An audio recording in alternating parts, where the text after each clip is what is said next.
सहनाववतु सहनौ भुनक्तु सह वीर्यं करवावहै तेजस्विनावधीतमस्तु मा विद्विषावहै। ओम शांति शांति शांति।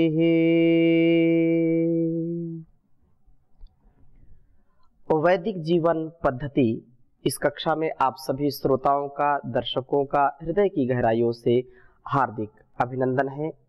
जीवन और जगत का कल्याण करने के लिए, व्यष्टि से समष्टि के कल्याण के लिए परम पिता परमेश्वर ने जो उपदेश दिया है, जो आदेश दिया है, संदेश दिया है, उसको अपने जीवन में धारण करके हम उत्तमोत्तम उत्तरोत्तर वृद्धि करते चले जाएंगे। और यह सभी कर्तव्यों का, सभी ज्ञान का यह मूल है। इस वेद ज्ञान से, इस कल्याणी वेदवाणी से हम अपने जीवन को पूर्ण रूप से पवित्र बनाएं और पवित्र बना करके हम हर प्रकार से उन्नत जीवन वाले बन सकते हैं। हमारा संपूर्ण जीवन यशस्वी हो, तेजस्वी हो।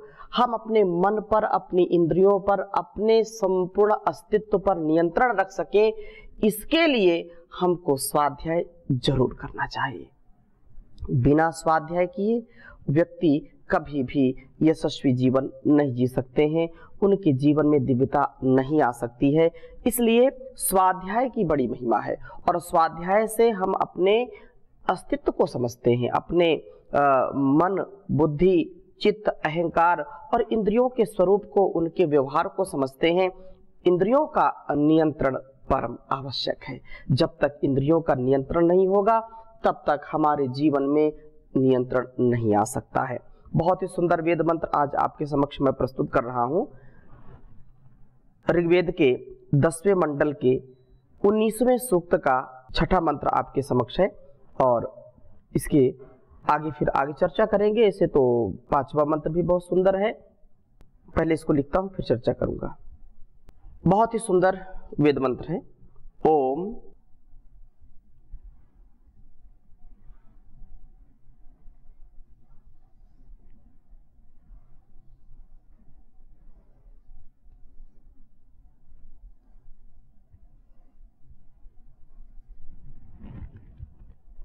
अनिवर्त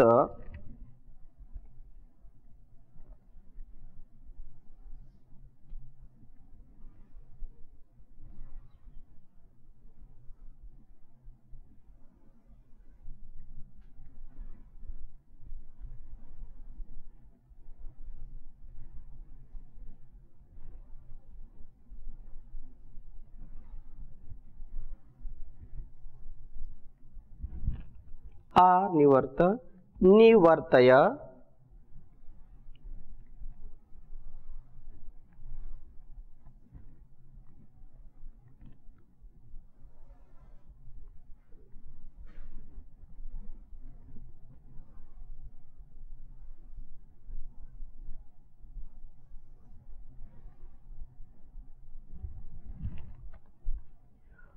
पुनर्न इंद्र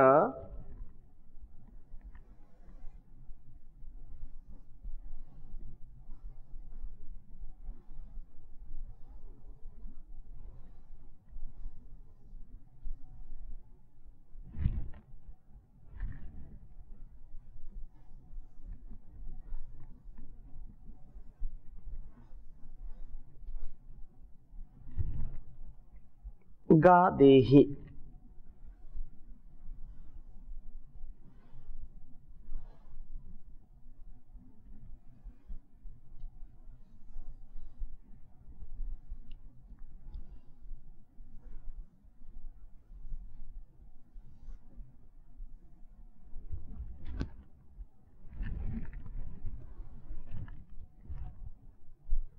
जीवाभिर भुनजामहै।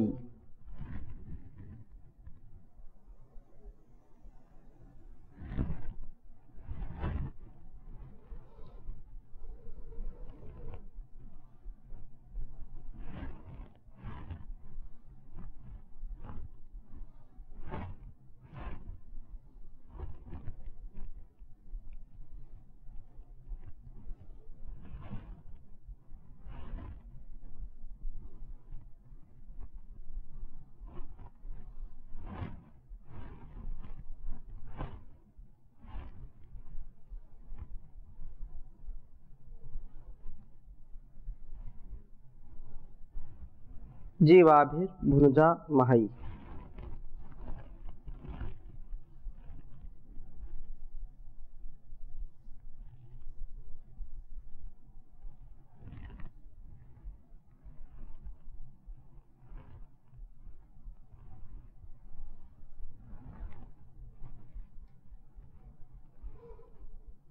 ऋग्वेद के 10वें मंडल के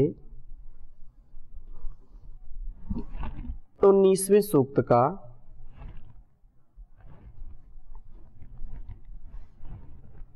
यह छठा मंत्र है।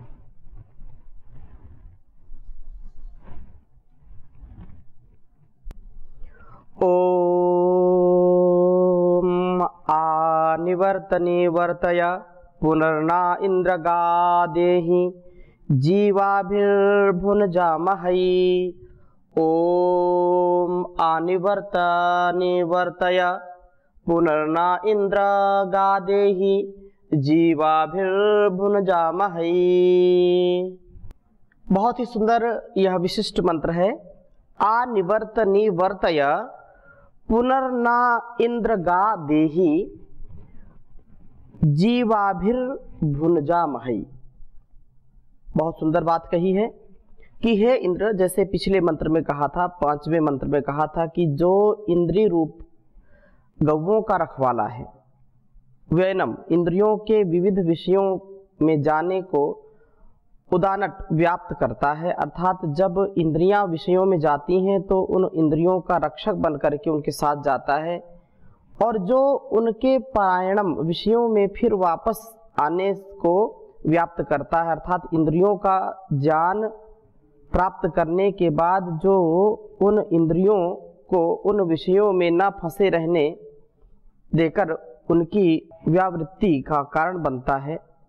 इस प्रकार वह आवर्तनम सर्वत्र विषयों में वर्तन की ओर निवर्तनम उन विषयों से निवृत्ति को प्राप्त करता है। वह गोपा निवर्तताम विषयों में व्यापृत होने वाले और पुनः अपने ब्रह्मलोक में लौटने वाले बने। हम इंद्रियों को सदुपयोग में लाए। आंख देखने के लिए मिली है, कान सुनने के लिए मिले हैं, नासिका गंध का ज्ञान कराती है, रसना रस का ज्ञान कराती है, त्वचा स्पर्श का ज्ञान कराती है, लेकिन इन इंद्रियों का प्रयोग हम अपने सद्व्यवहार के लिए करें, प्रवृत्ति हमारी हो, लेकिन उस प्रवृत्ति में हमारी निवृत्ति भी होनी चाहिए। किसी विषय में फंसना नहीं, उसमें निवृत्ति मूलक प्रवृत्ति हो। इतनी सुंदर बात कही है। इसी को छठे मंत्र में आपके समक्ष जो लिखा है, कहा है कि हे इंद्र, सब शत्रुओं का नाश करने वाले प्रभो, विद्रावण करने वाले प्रभो, आनिवर्त हमारी जो इंद्रियां हैं, आप हमारी और लौटिए, आपकी कृपा दृष्टि हमारे पर हो, और आप निवर्तया हमारी इन इंद्रियों को विषयों से लौटाने वाले होइए। आजकल का जो संसार है या जो भी भोग की प्रवृत्ति है, वो व्यक्ति रस में फंस जाता है, वो व्यक्ति रूप में फंस जाता है, और वहीं पर उसकी नजरें टिक जाती हैं, दृष्टि वहीं पर टिक जाती है। किसी का आहार में रसना में नियंत्रण नहीं है, किसी का रूप में नियंत्रण नहीं है, किसी का शब्दों में नियंत्रण नहीं है, क्योंकि जो व्यवहार है वो तो क्षणिक होता है। वो हमारे व्यवहार को अपने जीवन और जगत के कल्याण के लिए हमको करना चाहिए, लेकिन यदि हम उसमें सुख लेना चाहते हैं, किसी रूप को देख करके, सुंदर स्त्री को देख करके या सुंदर पुरुष को देख करके उसी में यदि हम हटकाव लाते हैं तो जीवन कैसे अच्छा बन सकता है। यदि हमको किसी रस का ग्रहण करना है, खट्टा मीठा चरपरा जो भी है, वो स्वास्थ्य की दृष्टि से अच्छा होना चाहिए, लेकिन यदि केवल जीभ को अच्छा लगे, केवल हमारे स्वाद के लिए हम उसको खाएं, तो वास्तव में वह स्वादी व्यक्ति बहुत जल्दी बीमार हो जाएगा, क्योंकि उसका रस में इतना जो आसक्त होना है वो व्यक्ति को स्वस्थ रख ही नहीं सकता। किसी का शब्द सुनने का कितना शब्द सुनेगा। इसलिए बहुत सुंदर बात कही है कि ये 5 जो हमारी ज्ञानेंद्रियां हैं, 5 कर्मेंद्रियां हैं, इनका नियमन करें, इनका संयमन करें। और प्रभु से ये प्रार्थना है कि आप ये, क्योंकि संसार में ये तो बहिर्मुख है, परांचिखानी वितरित स्वयंभू तस्मात् परांग पश्यति नान्तरात्मन। ये जो इंद्रियां हैं ये बहिर्मुख बनी हुई हैं, ये संसार की ओर बनी हुई है। इनको इसलिए अंतरात्मा में स्थापित करने के लिए, बहिर्मुख जो है उनको अंतर्मुख करने के लिए हमको साधना करना है, हमको साधक बनना है। साधक बन करके, साधना करके, स्वाध्याय करके, सेवा करके, सत्संग करके हम अपने इंद्रियों पर नियंत्रण पा सकते हैं। तो यहाँ कहा कि आप इन इंद्रियों को विषयों से लौटाने का सामर्थ्य दीजिए प्रभु। कहीं ऐसा ना हो कि किसी विषय को देख करके इंद्रियां वहीं पर अटक जाएं, भटक जाएं। आपकी कृपा से हे प्रभु इस प्रकार आप न हमें पुनः फिर से गाहा इन इंद्रिय रूप गव्यों को देहि प्राप्त कराइए। आपकी कृपा से हम जीवा भी जीवन से युक्त इन इंद्रियों से भुनजा मही अपना पालन कराने वाले बने, अपना पालन करने वाले बने। ये इंद्रियां हमको विषयों की ओर जाकर के उनका तत्व ज्ञान प्राप्त करके उनका उचित प्रयोग करती हुई सशक्त बनती हैं और इन जीवित इंद्रियों से हम जीवन यात्रा में आगे बढ़ते हुए अपना रक्षण करते हैं। परंतु ये ही इंद्रियां यदि विषयों में जाकर के फिर वहां से लौटे नहीं और अपना रक्षण न कर पाए, उन विषयों में बंध जाएं, तो बद्ध होकर के उनका शिकार हो जाए, तो इन मृत इंद्रियों से हमने क्या उन्नति करनी है। जैसे गौओं का चारागाह में जाना आवश्यक है।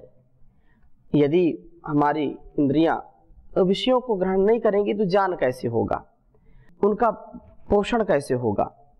गायें यदि चरने के लिए ना जाएं, कुछ खाने के लिए उनको ना मिले, तो गाय कैसे सुरक्षित रहेगी। ये आवश्यक है कि वो चारागाह में जाएंगे।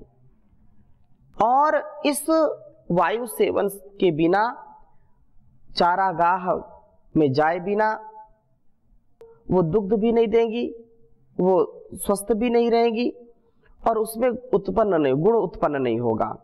इसी प्रकार से इन इंद्रियों का विषयों में जाना आवश्यक है। आंखें देखने के लिए मिली हैं तो हमको व्यक्ति वस्तु स्थान दिखाई पड़ते हैं तो उनसे हम व्यवहार करते हैं, और जब ये हमारी वस्तु में हमारी जो है जो स्थान है या इंसान है वो दिखेगा नहीं तो व्यवहार कैसे होगा। ये आंखें फिर निरर्थक हो जाएंगी। कानों का काम है सुनने का, शब्द सुनते हैं तो व्यवहार करते हैं, और शब्द ना सुनाई पड़े तो व्यवहार कैसे होगा। हम बोलेंगे कैसे। ये वाणी बोलने के लिए मिली है, एक एक शब्द को कैसे बोलना है, उसको तोल करके बोलना, उसको अच्छा बना करके बोलना। तो बोलने से हमारा व्यवहार चलता है, देखने से हमारा व्यवहार चलता है, सुनने से हमारा व्यवहार चलता है।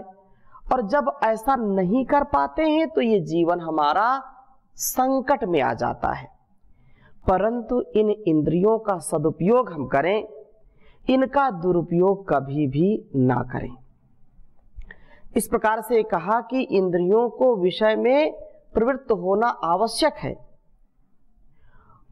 जब हम रसना से कोई रस का ग्रहण करते हैं तो हमको ये पता चलता है कि इसमें कितना स्वाद मीठा है या इसमें नमकीन है या तीखा है, चरपरा है, खट्टा, जो भी है, तो हम उसकी मात्रा को समझ पाते हैं। और ये हमारी रसना यदि उस रस को ग्रहण ना कर पाए तो कैसे पता चलेगा इसमें मात्रा कितनी है नमक की, इसमें मात्रा कितनी है तीखा, इसमें कितना खट्टा है, कितना कड़वा है, कैसे पता चलेगा।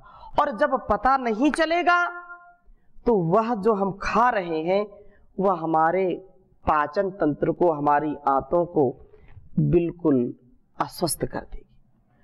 और व्यक्ति को पता नहीं चलता है तो व्यक्ति फिर मृत्यु को भी प्राप्त हो जाता है, धीरे धीरे बीमार हो जाएगा और फिर बीमार होकर के, लाचार होकर के इस शरीर और संसार को छोड़ करके जाना पड़ता है।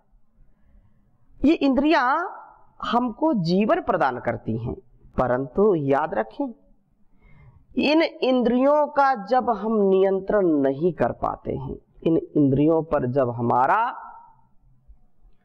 वश नहीं चलता, ये हमारे ऊपर जब हावी हो जाती हैं, तो फिर विनाश होता है, विकास नहीं होगा, उससे फिर हानि होगी, लाभ नहीं होगा, उससे भोग और रोग की उत्पत्ति होगी, योग हमारा सिद्ध नहीं होगा।